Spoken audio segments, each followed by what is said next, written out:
ಬೇರೆ ಧರ್ಮದವರನ್ನ ಮದುವೆ ಆದರೆ ಇನ್ನು ಮುಂದೆ ತಂದೆ ಆಸ್ತಿ ನಿಮಗೆ ಸಿಗಲ್ಲ. ಸುಪ್ರೀಂ ಕೋರ್ಟ್ ಮಹತ್ವದ ನಿರ್ಧಾರವನ್ನ ತೆಗೆದುಕೊಂಡಿದೆ. ಇನ್ನು ಮುಂದೆ ಬೇರೆ ಧರ್ಮದವರನ್ನ ಮದುವೆ ಆಗೋಕ್ಕಿಂತ ಮುಂಚೆ ಎಚ್ಚರವಾಗಿರಿ.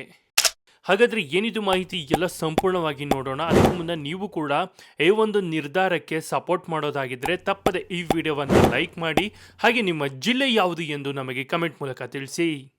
ತನ್ನ ಮಗಳಿಗೆ ತಂದೆಯ ಆಸ್ತಿಯಲ್ಲಿ ಪಾಲು ನೀಡೋ ಬಗ್ಗೆ ಸರ್ಕಾರ ಇದೀಗ ಹೊಸ ನಿಯಮವೊಂದನ್ನು ಜಾರಿಗೆ ಮಾಡಿದೆ. ಬೇರೆ ಧರ್ಮದವರನ್ನ ಮದುವೆಯಾದರೆ ತಂದೆಯ ಆಸ್ತಿಯಲ್ಲಿ ಮಕ್ಕಳಿಗೆ ಹಕ್ಕಿಲ್ಲ ಅಂತ ಹೇಳಿ ಸುಪ್ರೀಂ ಕೋರ್ಟ್ ಇದೀಗ ಮಹತ್ವದ ತೀರ್ಪೊಂದನ್ನು ನೀಡಿದೆ.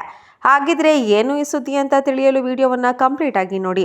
ಅನ್ಯ ಧರ್ಮದವರನ್ನ ಮದುವೆಯಾದ ಮಗಳಿಗೆ ತಂದೆಯ ಆಸ್ತಿಯಲ್ಲಿ ಹಕ್ಕಿದೆಯೇ ಎಂಬ ವಿಚಾರವಾಗಿ ಸುಪ್ರೀಂ ಕೋರ್ಟ್ ಮಹತ್ವದ ತೀರ್ಪು ನೀಡಿದೆ. ಶೈಲಾ ಜೋಸೆಫ್ ಎಂಬುವರೊಬ್ಬರ ಪ್ರಕರಣದಲ್ಲಿ ತಂದೆ ಶ್ರೀಧರನ್ ಅವರು ತಮ್ಮ ಮಗಳಿಗೆ ಸಮುದಾಯದ ಹೊರಗೆ ಮದುವೆಯಾದ ಕಾರಣ ಆಸ್ತಿಯಿಂದ ಹೊರಗಿಟ್ಟಿದ್ರು. ಅದನ್ನ ಪ್ರಶ್ನಿಸಿ ಶೈಲಾ ಜೋಸೆಫ್ ಅವರು ನ್ಯಾಯಾಲಯದ ಮೊರೆ ಹೋಗಿದ್ರು. ಆದರೆ ಮಗಳು ಸಲ್ಲಿಸಿದ ಮೇಲ್ಮನವಿಯನ್ನ ನ್ಯಾಯಾಲಯ ಗಂಭೀರವಾಗಿ ಪರಿಗಣಿಸಿ ಆಸ್ತಿಯಲ್ಲಿ ಮಗಳ ಹಕ್ಕನ್ನ ಎತ್ತಿ ಹಿಡಿದಿದೆ. ಮಗಳ ವಿರುದ್ಧ ಈ ಹಿಂದೆ ಹೈಕೋರ್ಟ್ ಕೊಟ್ಟಿದ್ದ ತೀರ್ಪನ್ನ ಸುಪ್ರೀಂ ಕೋರ್ಟ್ ವಜಾಗೊಳಿಸಿದೆ. ಸುಪ್ರೀಂ ಕೋರ್ಟ್ ನೀಡಿರುವ ಈ ತೀರ್ಪು ಆಸ್ತಿ ಹಕ್ಕುಗಳ ವಿಚಾರದಲ್ಲಿ ಒಂದು ಹೊಸ ಬೆಳಕು ಚೆಲ್ಲಿದೆ. ಈ ತೀರ್ಪು ಆಸ್ತಿ ಹಕ್ಕುಗಳ ವಿಚಾರದಲ್ಲಿ ಒಂದು ಹೊಸ ಅಧ್ಯಾಯವನ್ನ ಬರೆದಿದೆ ಎಂದು ಸೋಷಿಯಲ್ ಮೀಡಿಯಾದಲ್ಲಿ ಹಲವಾರು ಮಂದಿ ಅಭಿಪ್ರಾಯಪಟ್ಟಿದ್ದಾರೆ. ಯಾವುದೇ ವ್ಯಕ್ತಿ ತನ್ನ ಸಮುದಾಯದ ಹೊರಗೆ ಮದುವೆಯಾದ ಮಾತ್ರಕ್ಕೆ ಆಸ್ತಿಯಿಂದ ವಂಚಿತರಾಗಲು ಸಾಧ್ಯವಿಲ್ಲ. ಇದು ಎಲ್ಲರಿಗೂ ಸಮಾನ ಹಕ್ಕುಗಳನ್ನು ನೀಡೋ ನಿಟ್ಟಿನಲ್ಲಿ ಒಂದು ದೊಡ್ಡ ಹೆಜ್ಜೆ ಎಂದೇ ಹೇಳಬಹುದು. ಈ ತೀರ್ಪಿನಿಂದಾಗಿ ಅನೇಕ ಕುಟುಂಬಗಳಿಗೆ ಆಸ್ತಿ ವಿವಾದಗಳಿಗೆ ಒಂದು ಸ್ಪಷ್ಟತೆ ಸಿಗೋ ನಿರೀಕ್ಷೆ ಇದೆ. ಏನಿದು ಪ್ರಕರಣ? ಕೇರಳ ಮೂಲದ ಎನ್.ಎಸ್. ಶ್ರೀಧರನ್ ಎಂಬುವವರು 1988ರಲ್ಲಿ ತಮ್ಮ ಸ್ವಯಾರ್ಜಿತ ಆಸ್ತಿಗಾಗಿ ನೋಂದಾಯಿತ ವಿಲ್ ಸಿದ್ಧಪಡಿಸಿ 9 ಮಕ್ಕಳ ಪೈಕಿ ಮಗಳು ಶೈಲಾ ಜೋಸೆಫ್ ಅವರನ್ನ ಆಸ್ತಿಯಿಂದ ಹೊರಗಿಟ್ಟಿದ್ರು. ಶೈಲಾ ಅವರು ಸಮುದಾಯದ ಹೊರಗಿನ ವ್ಯಕ್ತಿಯನ್ನ ವಿವಾಹವಾದ ಕಾರಣಕ್ಕಾಗಿ ಶ್ರೀಧರನ್ ಅವರು ಈ ನಿರ್ಧಾರವನ್ನ ಕೈಗೊಂಡು ಉಳಿದ 8 ಮಕ್ಕಳಿಗೆ ಮಾತ್ರ ಆಸ್ತಿಯನ್ನ ಹಂಚಿದ್ರು. ಈ ಆಸ್ತಿಯು ತಾವೇ ಸಂಪಾದಿಸಿದ್ದಾಗಿದ್ದು ಪಿತ್ರಾರ್ಜಿತವಲ್ಲ ಎಂದು ಅವರು ವಿಲ್ನಲ್ಲಿ ಸ್ಪಷ್ಟಪಡಿಸಿದ್ರು. ಇದರ ವಿರುದ್ಧವೇ ಅವರ ಪುತ್ರಿ ನ್ಯಾಯಾಲಯದ ಮೊರೆ ಹೋಗಿದ್ದಾರೆ. ಸೆಷನ್ ಕೋರ್ಟ್ ಹೈಕೋರ್ಟ್ನಲ್ಲಿ ಮಗಳ ಪರವಾಗಿ ತೀರ್ಪು. ತಂದೆಯ ನಿರ್ಧಾರವನ್ನು ಪ್ರಶ್ನಿಸಿ ಶೈಲಾ ಜೋಸೆಫ್ ಕೇರಳದ ಕೆಳ ನ್ಯಾಯಾಲಯದಲ್ಲಿ ದಾವೆಯನ್ನ ಹೂಡಿದ್ರು ಮತ್ತು ಅಲ್ಲಿ ಅವರ ಪರವಾಗಿಯೇ ತೀರ್ಪು ಕೂಡ ಬಂದಿತ್ತು. ಇದನ್ನ ಶ್ರೀಧರನ್ ಅವರು ಕೇರಳ ಹೈಕೋರ್ಟ್ನಲ್ಲಿ ಪ್ರಶ್ನಿಸಿದರಾದರೂ ಅಲ್ಲಿ ಆಸ್ತಿಯನ್ನ 9 ಮಕ್ಕಳಿಗೆ ಸಮಾನವಾಗಿ ಹಂಚುವಂತೆ ಆದೇಶಿಸಲಾಯಿತು. ಹೈಕೋರ್ಟ್ನಲ್ಲಿ ತಮಗೆ ಹಿನ್ನಡೆಯಾದ ಹಿನ್ನೆಲೆಯಲ್ಲಿ ಶ್ರೀಧರನ್ ಅವರು ಸುಪ್ರೀಂ ಕೋರ್ಟ್ ಮೆಟ್ಟಿಲೇರಿದ್ರು.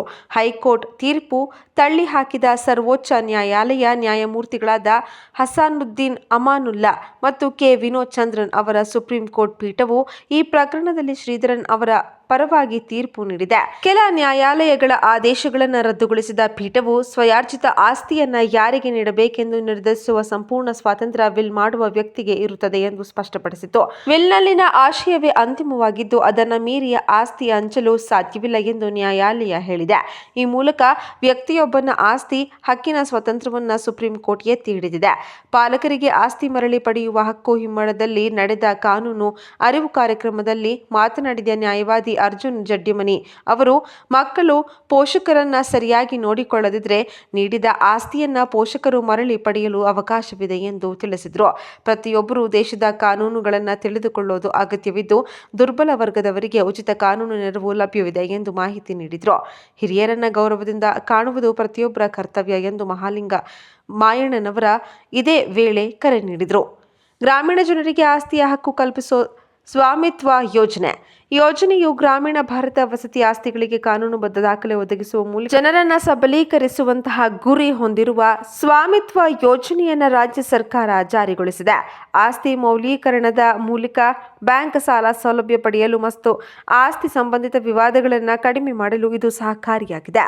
ಗ್ರಾಮ ಮಟ್ಟದ ಸಮಗ್ರ ಯೋಜನೆಗಳ ಮೂಲಕ ಗ್ರಾಮ ಸ್ವರಾಜ್ ಕನಸನ್ನು ನನಸಾಗಿಸಲು ಇದು ಸಹಕಾರಿಯಾಗಿದೆ. ಈ ಉಪಕ್ರಮವು ಗ್ರಾಮೀಣ ಭಾಗವನ್ನ ಆತ್ಮನಿರ್ಭರ ಮಾಡುವತ್ತ ಇಟ್ಟಿರುವ ಒಂದು ದಿಟ್ಟ ಹೆಜ್ಜೆಯಾಗಿದೆ. ನೋಡಿದಲ್ಲ ಸ್ನೇಹಿತರೆ, ಬೇರೆ ಧರ್ಮದವರನ್ನ ಮದುವೆ ಆದರೆ ಏನೆಲ್ಲ ಆಗುತ್ತೆ ಅಂತ. ಈ ಬಗ್ಗೆ ನೀವೇನು ಹೇಳ್ತೀರಾ? ನಿಮ್ಮ ಅನಿಸಿಕೆ ಅಭಿಪ್ರಾಯಗಳನ್ನು ನಮಗೆ ಕಮೆಂಟ್ ಮೂಲಕ ತಿಳಿಸಿ. ಹಾಗೆ ಈ ವಿಡಿಯೋವನ್ನು ಪ್ರತಿಯೊಬ್ಬರಿಗೂ ಶೇರ್ ಮಾಡಿ. ಅವ್ರಿಗೂ ಕೂಡ ಈ ಮಾಹಿತಿ ತುಂಬಾ ಇಂಪಾರ್ಟೆಂಟ್ ಆಗಿರುತ್ತೆ. ಹಾಗೆ ಇಲ್ಲಿವರೆಗೂ ವಿಡಿಯೋ ನೋಡಿದ್ದಕ್ಕೆ ಧನ್ಯವಾದಗಳು. ಶುಭ ದಿನ.